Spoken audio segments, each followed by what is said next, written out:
4장 순서대로는 4장인데 왜 5장 말씀을 펼쳤느냐 생각하실 텐데, 내일이 크리스마스입니다. 크리스마스 새벽에 우리가 새벽 기도를 쉬자 이렇게 말씀을 드렸는데, 크리스마스와 관련된 성탄과 관련된 성구가 오늘 우리가 읽었던 5장 말씀에 나옵니다. 그래서 이 말씀을 좀 살피는 게 좋을 것 같아서요. 자, 미가 선지자는 어느 시대에 활동했다 그랬어요? 북이스라엘과 이 수도 사마리아가 무너지는 것을 목격을 했어요. 아수르가 이 북이스라엘과 수도 사마리아를 완전히 진멸했다고 하지 않았습니까? 그리고 유다도 장차 멸망하게 되고 성전도 파괴될 것이라고 하는 그 사건들을 내다보고 예언을 하는 거예요. 여러분, 한 개인이나 한 집단이 무너지는 것과 한 나라가 무너지는 것은 차원이 다릅니다. 그래서 나라가 소중한 거예요. 예? 자, 그런데 미가는 어떻게 해요? 그런 끔찍한 일들을 내다보면서 선포할 수밖에 없는 그런 자리에 있었어요. 한번 1절 보세요. 사실 원래는 이 1절 말씀이 앞에 4장에 따라 붙어야 되는 말씀인데 아마 이거 편집하면서 잘못한 것 같아요. 1절 한번 보세요. 딸 군대여 너는 때를 모을지어다. 그들이 우리를 에워싸우니 막대기로 이스라엘 재판자의 뺨을 치리로다라고 얘기합니다. 자, 딸 군대는 유다에 남은 사람, 유다 백성들을 이야기하거든요. 자, 그런데 이 딸 군대라고 하는 말이, 이게 두 딸이라고 하는 말과 군대라고 하는 말이 합성된 건데 어울리지 않는 단어들이에요. 무슨 말이냐면 딸은 약한 존재를 뜻하잖아요. 예? 아들보단 딸이 약하지 않습니까? 그리고 군대는 강한 존재를 말합니다. 그럼 왜 딸 군대라고 하는 이 두 단어를 붙여서 이야기할까? 이거 무너질 수밖에 없는 연약한 나라의 백성을, 유다 백성을 이렇게 표현한 거예요. 자, 그런데 이게 비관적인 의미만 있느냐? 꼭 그런 건 아닙니다. 이 딸이라고 하는 단어는 여러분 보통 어때요?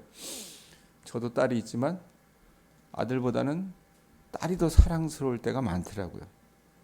그러니까 딸이라고 하는 단어는 사랑하는 대상을 표현할 때 우리가 딸이라고 쓴다 그 말입니다. 그래서 이 유다 백성들이 어떻게 보면 무너질 수밖에 없는 연약한 그런 존재였긴 했지만 그들이 어때요? 하나님께서 사랑하시는 백성이라는 그런 의미를 갖고 있다는 거예요. 중의적이에요. 두 가지 의미를 갖고 있다는 뜻입니다. 자, 그런데 보면 뭐라고 얘기해요? 딸 군대여 너는 때를 모을지어다. 왜 때를 모으라고 얘기합니까? 뒤에 보면 그들이 우리를 에워쌌으니, 에워쌌다라는 표현이 있어요. 이건 뭐냐면 아수르는 멸망하게 되지만 아수르에 이어서 이 근동아시아를 제패할 나라가 나중에 누가 나와요? 바벨론 제국이 나오거든요. 이 바벨론 군대에 의해서 예루살렘이 포위를 당하게 될 것이라고 하는 그런 의미로 말하는 거예요. 에워싼다는 거. 자, 그런데 막대기로 이스라엘 재판자의 뺨을 친다라고 얘기합니다. 막대기로 이스라엘 재판자의 뺨을 친다는 것은 바벨론이 와서 어떻게 해요? 무너뜨린다고 했었을 때 예루살렘이 무너지고 난 뒤에 그 예루살렘의 지도자들이 당하게 될 모욕, 그것에 대한 예언이라고 보시면 될 것 같아요. 이스라엘 재판자는요, 왕으로부터 각 지역을 다스리는 통치자를 뜻하는데 이들이 보면은 바벨론이 와서 이스라엘 재판자의 뺨을 친다 그랬는데 뺨을, 여러분, 뺨이라고 하는 것은, 뺨을 친다라고 하는 것은, 뺨을 때린다고 하는 것은 고통을 가는 목적이 아니라, 우리들 뺨 맞을 때 있잖아요. 뺨 맞으면 기분이 좋아요? 아주 기분이 더럽잖아요. 모욕을 줄 때 보통 뺨을 때리지 않습니까? 예? 그런데 이 뺨을 때리는데 어떻게 손으로 때려요? 거기 보세요. 뭐라고 얘기합니까? 막대기로 이스라엘 재판자의 뺨을 친다라는 표현이 있어요. 예? 손이 아니라 막대기. 예? 목자들이 맹수를 쫓아낼 때 사용하는 도구로 여러분 뺨을 친대요. 그럼 얼마나 아프겠습니까? 그러니까 모욕과 고통을 함께 준다는 얘기입니다. 그래서 유다의 마지막 왕이었던 시드기야가 여러분 어떻게 잡혀갑니까? 예? 바벨론에 대해서 이 사람이 대항을 했잖아요. 무슨 배포로 그랬는지 모르겠지만 애국과 친밀했고, 그래서 그걸 책임을 물어가지고 나중에 느부갓네살이 몬 백성이 보는 앞에서 두 눈을 뽑아요. 이 시드기야에. 그리고 쇠사슬에 끌고 가잖아요. 그 형상을 예언하는 거라고 보시면 될 것 같아요. 자, 이렇게 유다가 모욕을 당해요. 처참한 지경에 이른다 그 말입니다. 끔찍하죠. 그런데 여러분, 성경이 우리에게 소망이 되는 건 뭐예요? 그런 기대할 만한 어떤 것도 여러분 어떻게 희망의 싹이 보이지 않은 그 상황 속에서도 하나님께서 희망의 메시지를 주세요. 2절 한번 보세요. 참 목자를 주시겠다고 말씀하시는데 2절에 뭐라고 얘기합니까? 베들레헴 에브라다야, 너는 유다 족속 중에 작을지라도 이스라엘을 다스릴 자가 내게서 나올 것이라. 그의 근본은 상고에 영원에 있느니라 그랬어요. 자, 설교 맨 앞에 제가 그런 말씀 드렸어요. 메시아, 이 성탄과 관련된 구약의 예언의 말씀이 오늘 우리가 읽은 말씀 가운데 있다고 얘기했습니다. 이 부분이에요. 자, 그런데 한번 보세요. 베들레헴은 알아요, 우리가. 근데 에브라다야 이렇게 붙어요. 에브라다는 여러분 베들레헴의 옛 이름이라고 보시면 될 것 같아요. 대량리가 예전에는 어떤 이름을 갖고 있었는지 모르겠지만 제가 자랐던 충청북도 괴산 간물의 백양이라고 하는 마을은 백양리인데, 예전에 그분들이 그 마을을 뭐라고 얘기했냐면 어디 살아? 이러면 벵골에 살아 이런 표현을 했어요. 그러니까 백양리는 또 다른 이름이 벵골이라고 하는 이름이었다 그 말입니다. 자, 베들레헴도 또 다른 이름이 뭐예요? 에브라다였어요. 네? 자, 근데 예수님이 태어나셨을 때 동방 박사들이 이 땅 가운데 구주가 나셨구나 해가지고 찾아온 곳이 어디였습니까? 베들레헴으로 왔어요. 예루살렘으로 먼저 찾아왔잖아요. 네? 그래서 왕으로 오시는 분이니까 당연히 이 유다의 수도, 이 왕궁에서 왕자로 태어나실 거야 라고 생각했기 때문에 예루살렘에 왔어요. 예? 자, 헤롯이 깜짝 놀라가지고 뭐 어떻게 얘기합니까? 학자들과 서기관들을 불러가지고 야, 성경 어디에 이 유다의 왕이 태어날 거라고 하는 예언이 있냐라고 물어봤어요. 그랬을 때 서기관들이 쭉 찾아가지고 말씀으로 내놓은 것이 뭐예요? 이 미가서 5장 2절 말씀이에요. 예? 그래서 그곳이 예루살렘이 아니라 베들레헴입니다 라고 얘기를 한 거예요. 베들레헴은 여러분 무슨 뜻이라 그랬어요?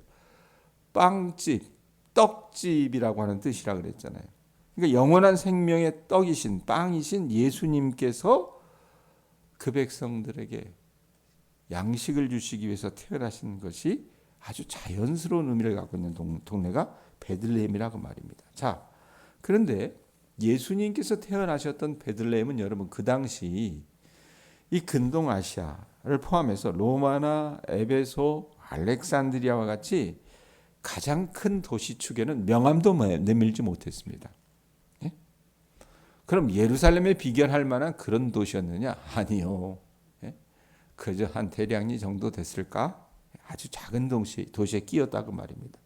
자, 그런데 그곳에 누가 오셨어요? 하나님의 아들이 오셨어요. 어떻게 보면 이 보잘것없는 도시, 비천한 직업의 목수의 아들로, 더군다나 태어나실 때는 방조차 없었잖아요. 호적을 하느라고 사람들이 막 와 있었으니까. 그래서 방이 없어서 구유에 누우신 것은 여러분 우리에게 귀한 의미를 주는 게 뭐냐면, 세상에 아무리 작고 초라하게 여겨지는 사람도, 낮고 보잘것없게 여겨지는 사람도 어떻게 해요? 다 품어주시는 분이라는 것을 보여주는 상징적인 의미가 있다라고 얘기를 해요. 성탄의 의미가 그런 의미일 수 있다는 얘기입니다. 자, 그런데 3절 보세요. 그러므로 여인이 해산하기까지 그들을 붙여두시겠고 그 후에는 그의 형제 가운데에 남은 자가 이스라엘 자손에게로 돌아오리니.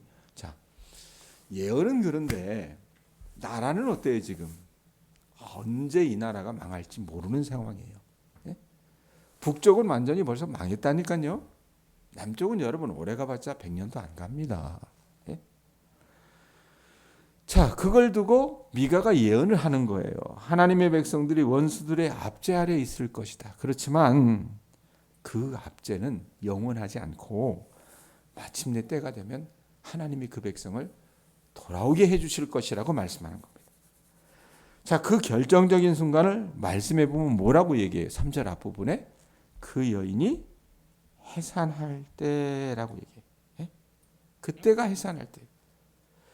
그때가 구체적으로 그럼 이루어진 때는 우리가 뭘 보고 알 수 있느냐? 여러분, 우리가 지난달에 에스라, 학개, 느헤미야 말씀을 같은 시대에 일어났던 사건이라 그래가지고 11월에 그걸 다 살펴봤어요. 그때 여러분 이스라엘 백성들을 어떻게 해요? 예루살렘으로 갈 수 있도록 허락한 이방의 왕이 있었습니다. 그게 누구예요? 고레스잖아요. 고레스. 예? 그러니까 고레스 왕이 포로로 끌려간 유다 백성들에게 고국으로 돌아가도 좋다는 칙령을 내렸을 때가 그때일 것이다. 그리고 궁극적으로 보면 우리의 영원한 구원자이신 아기 예수님께서 이 땅에 오시는 때다라고 그렇게 해석을 합니다. 여러분, 요셉이라고 하는 사람 기억하세요?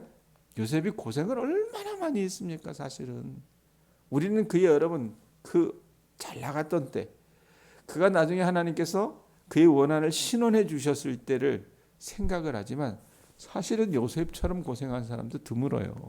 예?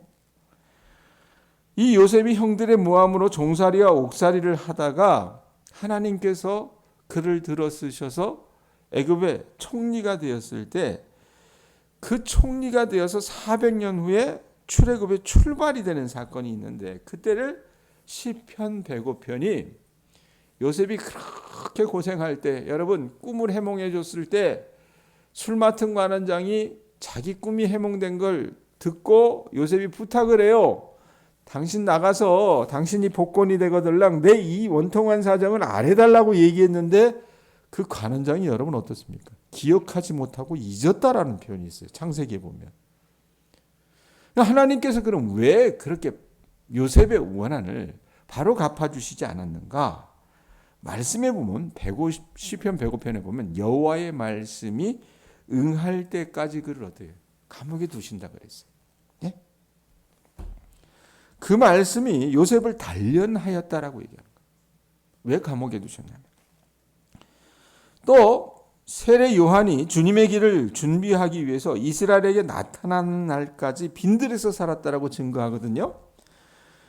요한이 30살 될 때까지 그렇게 했다고 합니다. 여러분, 우리도 이 땅을 살아나가다 보면 고뇌요, 힘들어요, 버거워요. 내 인생 앞에 하나님께서 일하실 때가 도대체 어느 때일까? 하나님은 정말로 부재하시는 거 아닌가? 이런 생각을 할 때가 있지만 말씀을 통해서 여러분 확인해 주셨으면 좋겠어요. 우리 각자에게도 여러분 어느 때가 있습니까? 여인이 해산할 그때 하나님의 때가 있다고 말입니다. 예? 그 길이가 얼마인지 우리가 몰라요. 또 사람들마다 다 다를 수 있다 그 말입니다. 하지만 여러분들이 새벽에 나와서 매일마다 하나님의 말씀을 읽고 순종하고 주님 앞에서 어떻게 해요? 말씀대로 살아가려고 애를 쓰다 보면 우리에게 여러분 언젠가 하나님의 때가 이루어지는 그 역사하는 때가 있을 것이라고 저는 믿습니다. 4절 5절 한번 보세요. 4절하고 5절 앞부분 보면 그가 여호와의 능력과 그의 하나님 여호와의 이름의 위엄을 의지하고 서서 목축하니 그들이 거주할 것이라. 이제 그가 창대하여 땅끝까지 미치리라. 이 사람은 평강이 될 것이라. 자, 메시아가 오게 될 때 그 상황을 어떻게 해요?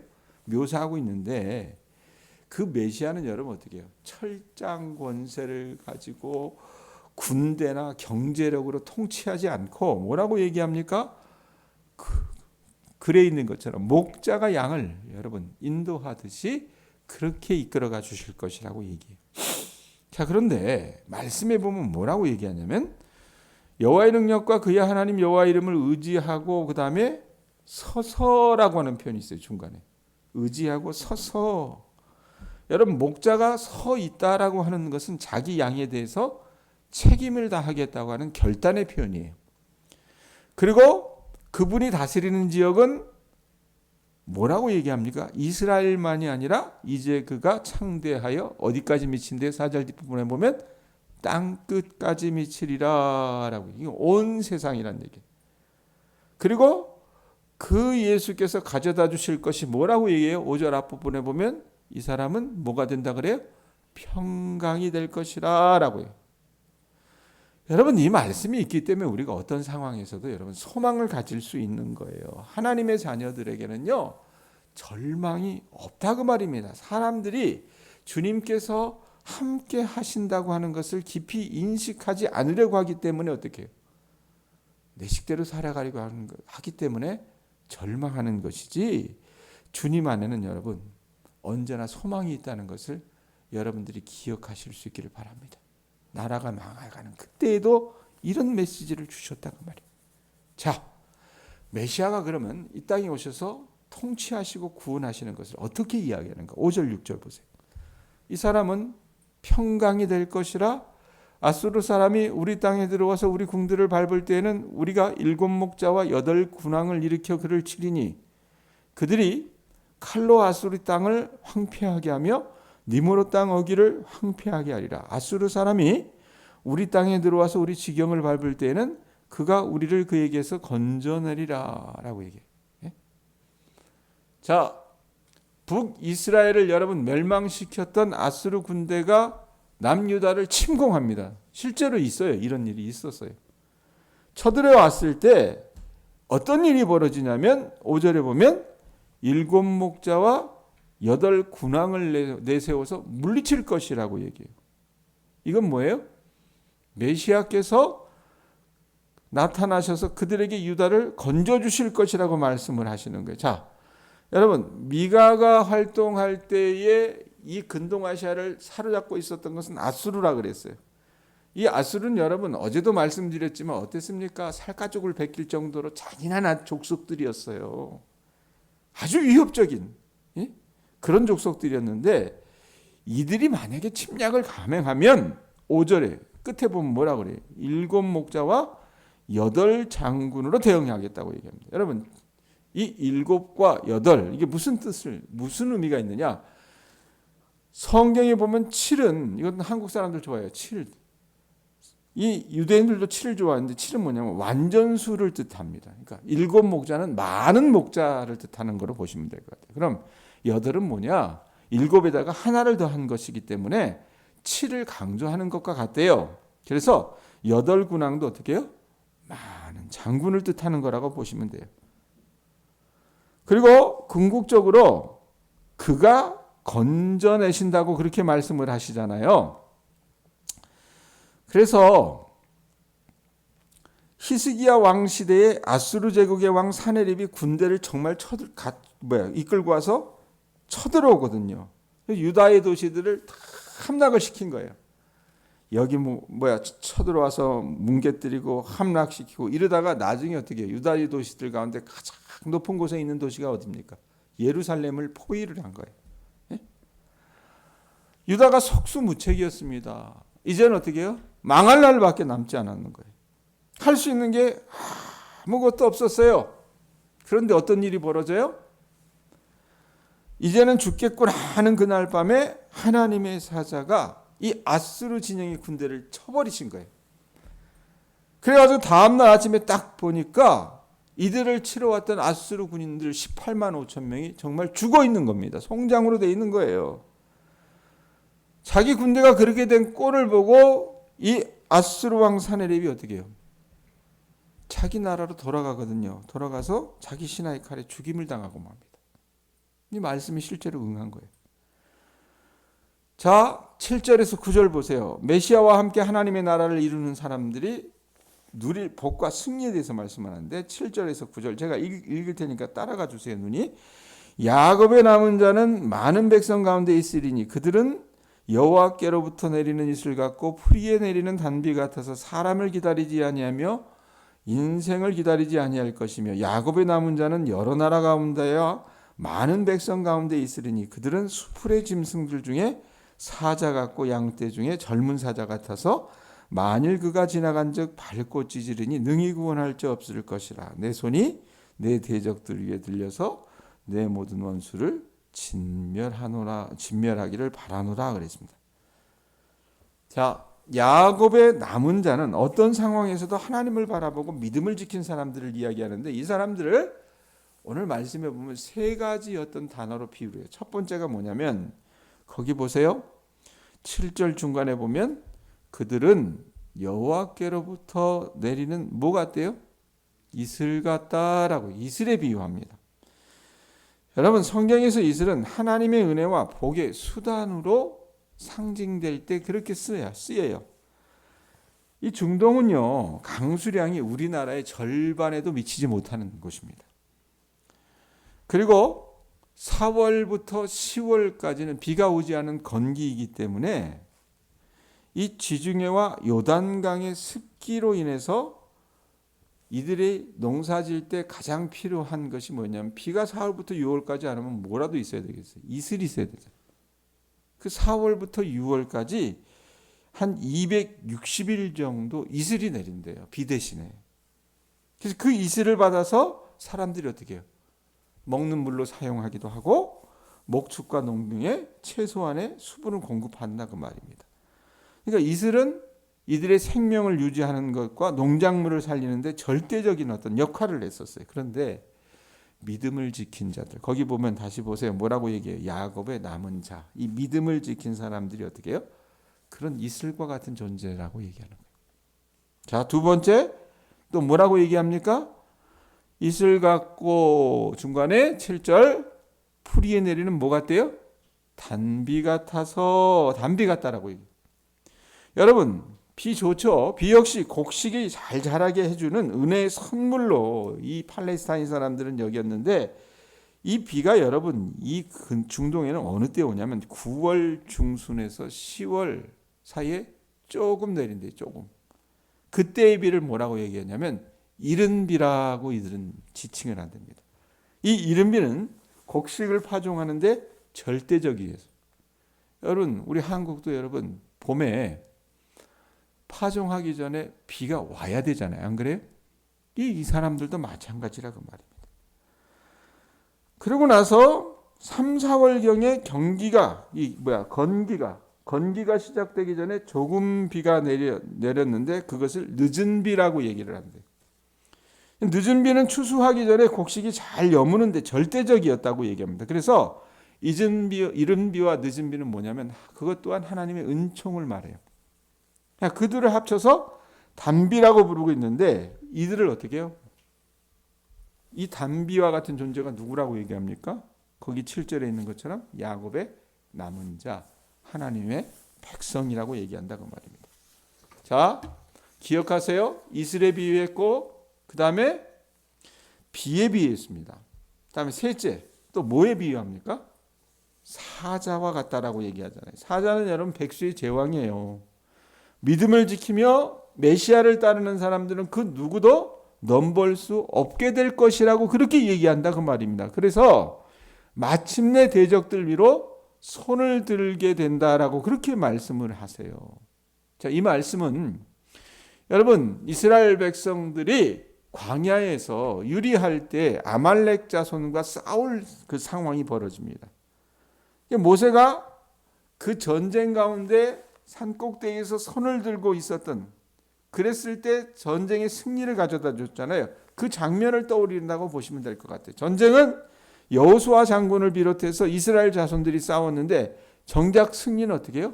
모세가 손을 들고 그들을 위해 기도했을 때 가져다 주었다고 말입니다. 하나님을 바라보고 믿음을 지킨 백성들이 메시아로 인해서 궁극적으로 승리하게 될 것을 말씀하고 있다고 말입니다. 자, 그 뒤에 말씀까지 있는데 그러기엔 시간이 너무 많이 지나가니까 여기까지가 여러분 오늘 우리가 읽어나간 말씀의 개략이라고 보시면 될 것 같아요. 10절부터 15절은 하나님께서 이 백성들을 정화하시며 심판하실 것을 예언하는 내용이라고 보시면 될 것 같다고 말입니다. 정리해 봅시다. 여러분, 지금 여러분의 상황은 어떻습니까? 내가 이 동해안교회 와서 이렇게 목회하다 보니까 우리 교회 교인들의 삶이 어떠냐면, 이 표현을 써서 미안한데 간신히 살아요. 간당하게 살아요. 예?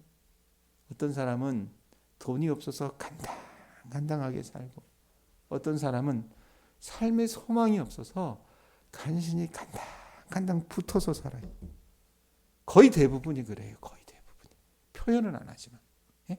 어떻게 보면 지금 아수르 군대의 침공 앞에서 어떻게 해요? 언제 죽을지 모르는 그런 상황 가운데 우리가 놓여 있을 수 있는 그런 형국이라 그 말입니다. 자, 이럴 때 여러분 누구를 붙들겠어요? 예? 이럴 때 여러분이 어떤 존재가 되기를 원합니까? 오늘 주시는 말씀을 여러분들이 곰곰이 생각해 보시면서 이 말씀이 어두운 우리의 마음에 빛을 가져다 줄 수 있기를 축원드립니다. 내일이 성탄절이에요. 성탄절의 의미를 되새기면서 오늘 이 5장 2절의 말씀을 여러분들이 깊이 있게 묵상하시면서 예수 그리스도가 여러분 오셨을 그때도 이 유다 백성들에게는 소망이 없었어요. 그들은 어떻게 해요? 간신히 살았어요. 간신히. 그런 그들을 하나님께서 포기하지 않으시고 가장 낮은 자의 자리에 오셔서 그들을 싸매 주시고 그들에게 찾아와 주셨던 것처럼 오늘 우리에게도 성탄이 그 의미가 있다는 것을 우리 교우들이 깨닫고 주님을 보는 눈이 우리에게 열릴 수 있기를 축원드립니다. 그리고 우리 교우들이 이 땅에서 살아갈 때 오늘 말씀에 있는 것처럼 이슬과 같은 존재로, 예? 단비와 같은 존재로, 그 다음에 사자와 같은 존재로 그렇게 주님 손에 쓰임 받을 수 있기를 주님의 이름으로 축원드립니다. 기도하겠습니다.